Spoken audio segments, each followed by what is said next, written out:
Há lugares onde a luz nunca chega. Não porque esteja apagada, mas porque a escuridão aprendeu a existir antes dela. Em cada cidade há um ponto cego, uma janela que ninguém observa, um corredor que ninguém percorre, uma porta que ninguém ousa abrir. E às vezes é justamente ali que o mal decide crescer. Jeffrey Lionel Dahmer não surgiu de um dia para o outro. Ele foi sendo moldado lentamente. No silêncio das discussões abafadas, na ausência dos pais, nos quartos onde ninguém perguntava o que ele estava pensando. Dentro dele tudo era caco e silêncio.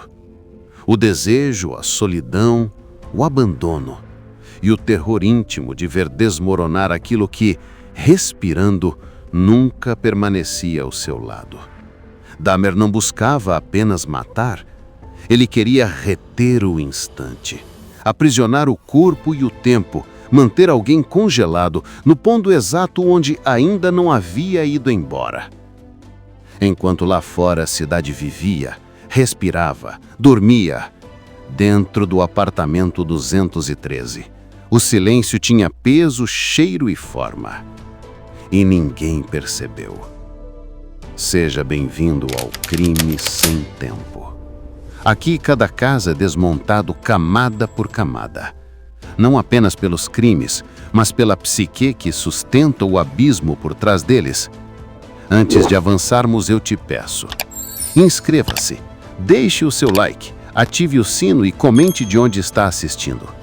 Você ajuda a manter este projeto vivo e faz com que histórias como esta alcancem mais pessoas. Porque você está no Crime Sem Tempo. O tempo passa, o sangue não. Agora, vamos aos fatos.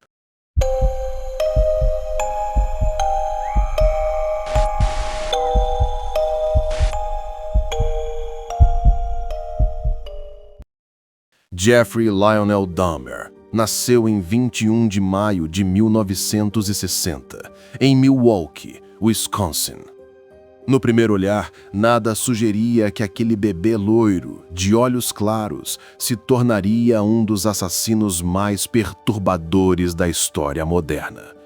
Seus pais, Lionel e Joyce Dahmer, formavam um casal jovem, ainda aprendendo a lidar com responsabilidades adultas, enquanto enfrentavam problemas emocionais que marcaram profundamente o ambiente em que o menino cresceria. Nos primeiros anos de vida, Jeffrey parecia comum.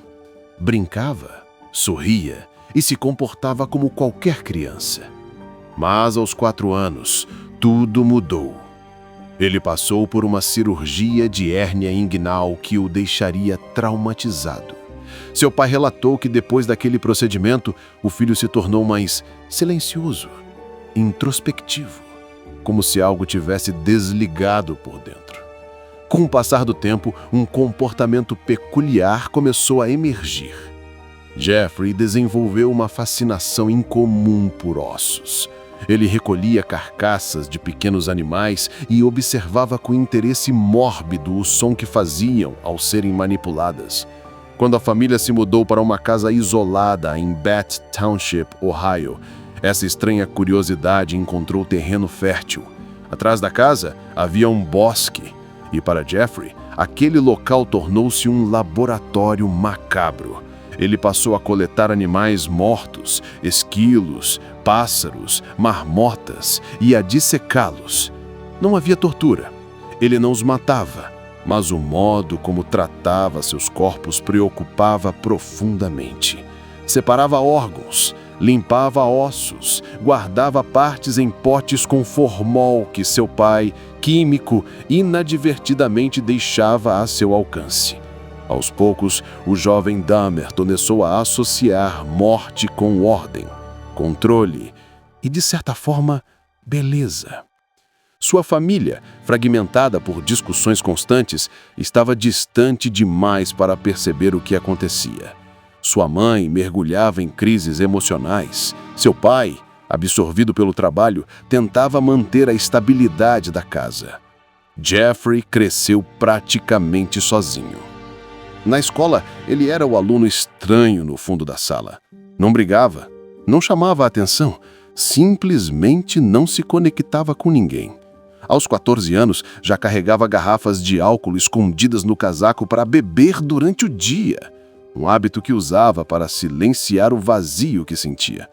Quando questionado por um colega, respondeu friamente: "É o meu medicamento."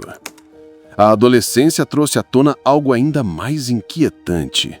As primeiras fantasias sexuais de Dahmer envolviam dominação absoluta, o desejo de ter alguém completamente imóvel, submisso, incapaz de resistir. Essas fantasias começaram a se unir à sua antiga fascinação por corpos inanimados. Ele próprio admitiria anos depois que foi esse ponto em que vida e morte começaram a perder o limite dentro de sua mente. Em um episódio revelador, Dahmer chegou a se esconder em arbustos segurando um taco de beisebol, esperando que um jovem corredor passasse pelo local. Queria deixá-lo inconsciente.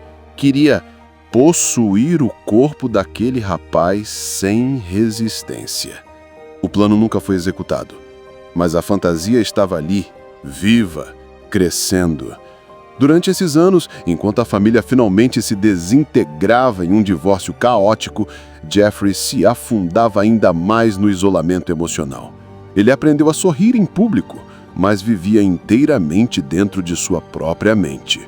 Um lugar onde ossos, silêncio e corpos inanimados formavam a base de um universo interno que ninguém enxergava.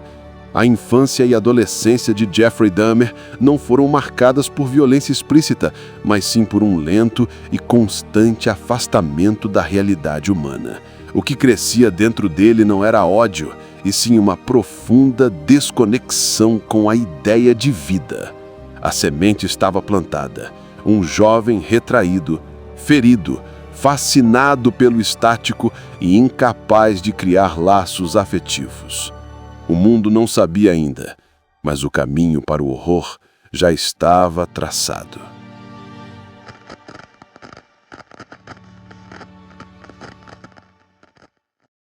Como o fim da adolescência e a separação definitiva dos pais, Jeffrey entrou num período de completo isolamento. A casa em Bath Township tornou-se um espaço silencioso demais, grande demais para alguém que não sabia lidar com seus próprios pensamentos. A solidão, antes apenas incômoda, agora parecia ocupar cada canto, cada corredor, cada instante ocioso.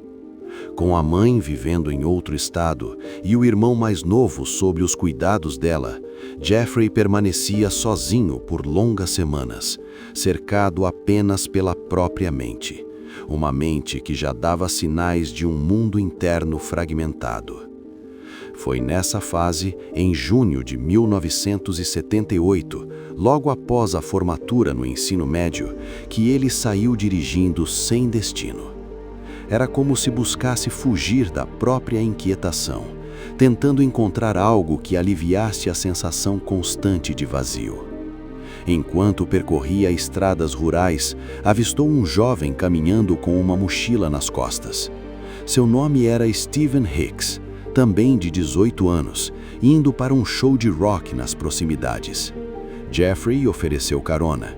Stephen aceitou sem hesitar. Era outra época, mais simples, menos desconfiada. A viagem até a casa de Jeffrey foi marcada por um silêncio peculiar. Stephen falava pouco e Jeffrey observava mais do que se expressava. Havia ali uma mistura de curiosidade, fascínio e um desejo de conexão que ele não sabia como administrar. Ao chegarem, beberam, conversaram ocasionalmente e ouviram música. Para Stephen, era apenas uma pausa antes de seguir viagem. Para Jeffrey, era um raro momento em que não se sentia completamente sozinho. E quando Stephen demonstrou querer ir embora, algo dentro de Jeffrey se agitou com força. O medo da solidão voltou como um golpe, trazendo a sensação de que tudo aquilo, A companhia, a presença, o silêncio compartilhado estava prestes a desaparecer para sempre. Foi nesse instante, impulsionado por um turbilhão interno que jamais soube controlar, que Jeffrey interrompeu para sempre o curso natural daquela história. A partir dali, ele cruzaria um limiar que não teria retorno. Dentro daquela casa, longe de qualquer olhar, o que aconteceu marcou a primeira vez em que Jeffrey tomou para si a decisão mais extrema possível para impedir que alguém fosse embora.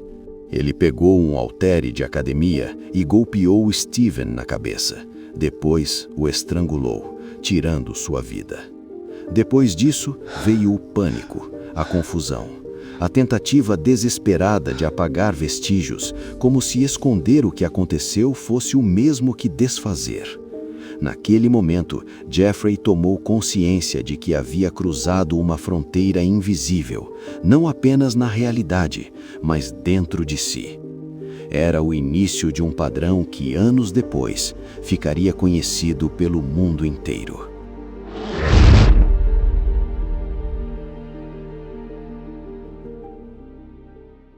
Depois daquele primeiro episódio traumático, Jeffrey sentiu que algo dentro dele tinha ganhado forma. Um impulso silencioso que, em vez de desaparecer, apenas se adensava. A convivência com a família já não era mais possível. Ele precisava de isolamento, de controle, de um lugar onde ninguém ficasse próximo o suficiente para notar suas inconsistências emocionais. Foi assim que, em 1990, ele se mudou para o apartamento 213, no Oxford Apartments, um conjunto habitacional humilde localizado em Milwaukee. O detalhe mais marcante daquele prédio, e amplamente ignorado na época, é que ele abrigava quase exclusivamente pessoas negras de baixa renda. Jeffrey era o homem branco, loiro, quieto, tímido, e isso por si só já causava estranhamento, mas ao mesmo tempo produzia um escudo involuntário. A aparência limpa e aparentemente inofensiva servia como barreira contra suspeitas. A comunidade ali sofria diariamente o peso do racismo institucional. Denúncias vindas daquele lugar simplesmente não recebiam a mesma atenção que receberiam em bairros brancos. E esse é um dos fatores que explicam como certos sinais foram ignorados. Logo após se instalar, Jeffrey começou a frequentar bares gays, saunas, casas de massagem e locais de socialização de pessoas homossexuais da época.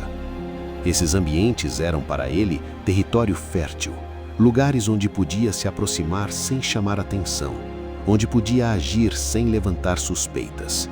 Ele buscava companhia, mas acima de tudo, buscava controle absoluto. Era isso que definia o padrão crescente que o mundo viria a descobrir depois. No apartamento 213, esse padrão se intensificou. O local tornou-se uma espécie de mundo fechado, onde Jeffrey organizava objetos, lembranças e partes de histórias que deveriam permanecer ocultas.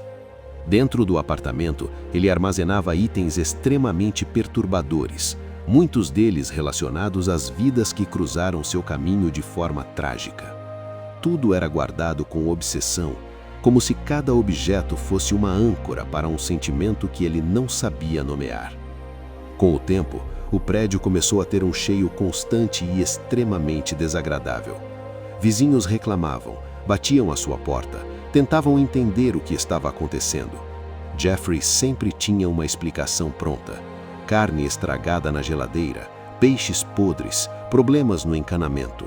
E, surpreendentemente, essas desculpas eram aceitas.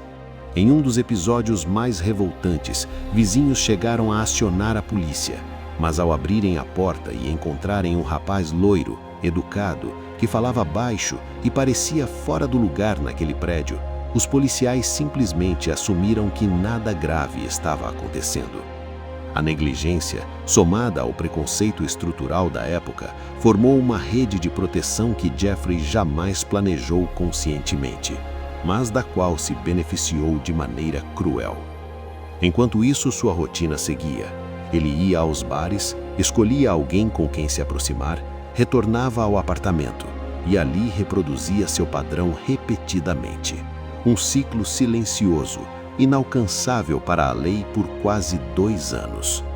O apartamento 213, que deveria ser apenas um endereço novo, acabou se tornando um cenário que mais tarde chocaria o país e o mundo. Era ali que Jeffrey carregava suas contradições, a calma por fora, o caos absoluto por dentro. E ali também que os vizinhos, por meses, tiveram suas vozes ignoradas. E o que aconteceria dentro daquele apartamento a partir dali definiria de vez seu nome entre os casos mais comentados da história criminal dos Estados Unidos.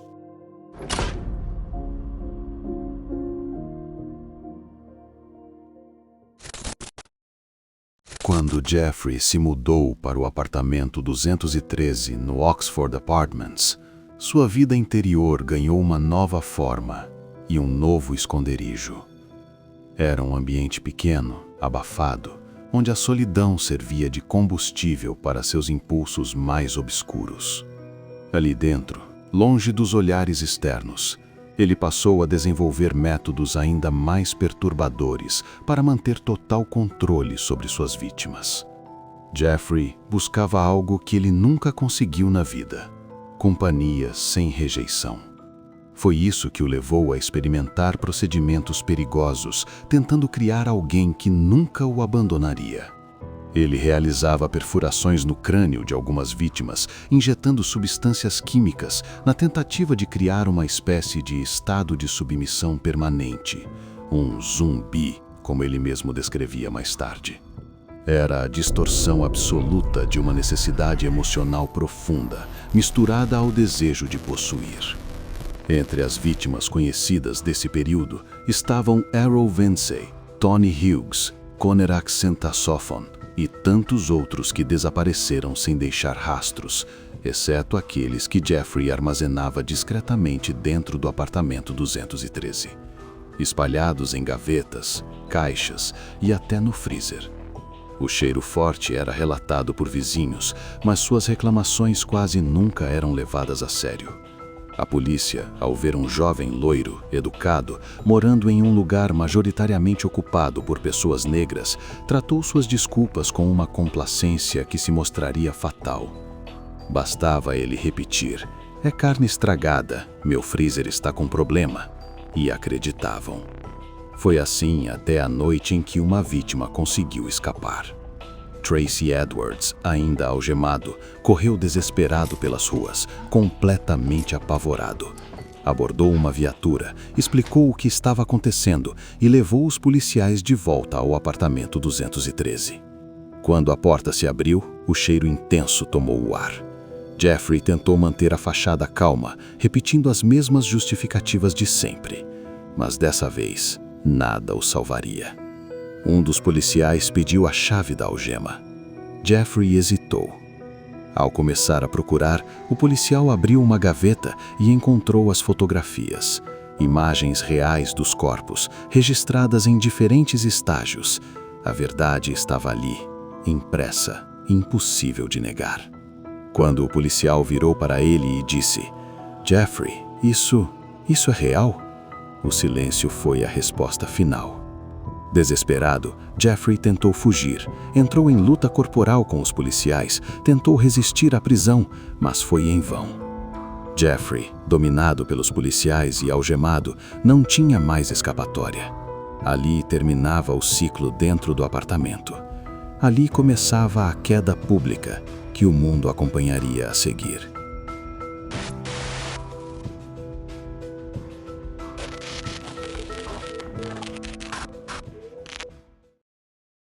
Depois da revelação no apartamento 213, a notícia se espalhou como um estouro.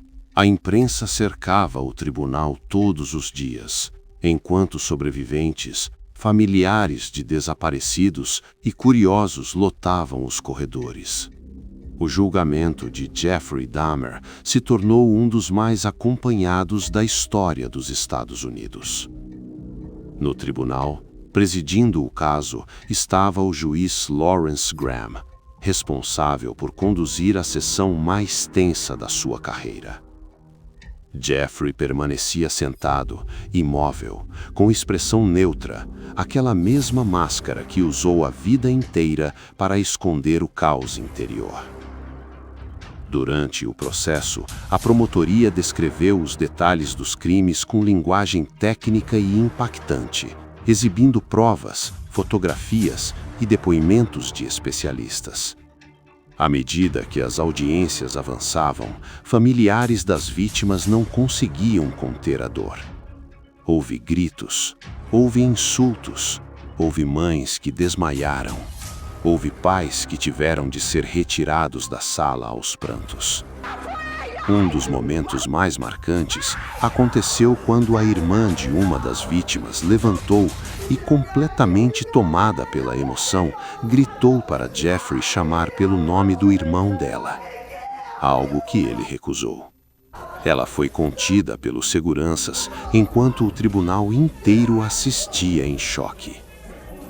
Durante suas declarações, Jeffrey apresentou aquilo que muitos consideraram uma mistura de frieza e resignação. Ele afirmou que nunca buscou causar sofrimento, que apenas queria companhia e que seu desejo era ter alguém que jamais o abandonasse. Para psicólogos e psiquiatras forenses, aquilo não era arrependimento. Era a confirmação de uma mente dissociada da realidade afetiva. Ele também afirmou que não buscava a liberdade, pois sabia que nunca mais viveria fora daquelas paredes. Depois de analisar as acusações, o juiz Lawrence Graham sentenciou Jeffrey a 15 penas de prisão perpétua, totalizando quase 1000 anos de encarceramento, garantindo que ele jamais deixaria o sistema penitenciário. Ao ouvir a sentença, Jeffrey permaneceu impassível. Apenas baixou a cabeça por alguns segundos, talvez resignado com o destino inevitável que o aguardava.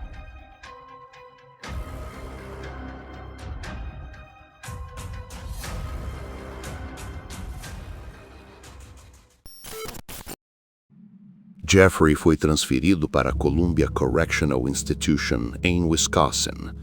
No início ficou isolado, mas com o tempo regressou ao convívio de outros detentos.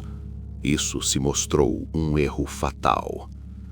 Na prisão, ele mantinha comportamentos que irritavam e provocavam outros internos. Fazia piadas mórbidas, especialmente no refeitório, onde fingia que o frango servido se tratava de carne humana, rindo sozinho enquanto os outros o encaravam com repulsa. Esse tipo de comportamento fazia dele um alvo constante. Sua trajetória final começou durante uma atividade de limpeza. Jeffrey estava acompanhado de 2 prisioneiros, Jesse Anderson e Christopher Scarver. Este último já era reconhecido por instabilidade e por um código moral rígido dentro da prisão. Em um momento em que não havia supervisão direta, Scarver confrontou Jeffrey, questionando suas ações, sua falta de arrependimento e o impacto que deixou no mundo. A discussão, embora curta, terminou rapidamente. Scarver utilizou uma barra metálica retirada de um equipamento de ginástica para tirar a vida de Jeffrey dentro do banheiro do setor de trabalho. A queda do homem que aterrorizou uma cidade inteira aconteceu em silêncio, sem câmeras, sem plateia, sem controle. O que a justiça humana não conseguiu eliminar em vida, o destino tratou de concluir. Jeffrey Dahmer morreu ali, aos 34 anos, sob a mesma brutalidade que tanto infligiu ao mundo. Seu corpo foi cremado e suas assinas divididas entre seus pais. Um final frio e seco, como se a história quisesse apagar qualquer vestígio físico do que havia acontecido. E assim se encerra um dos casos mais perturbadores da história criminal moderna. Se você gostou deste conteúdo, se inscreva no canal, deixe seu like, compartilhe e ative o sininho para receber os próximos episódios. Nos vemos no próximo caso no Crime Sem Tempo, porque o tempo passa, o sangue não.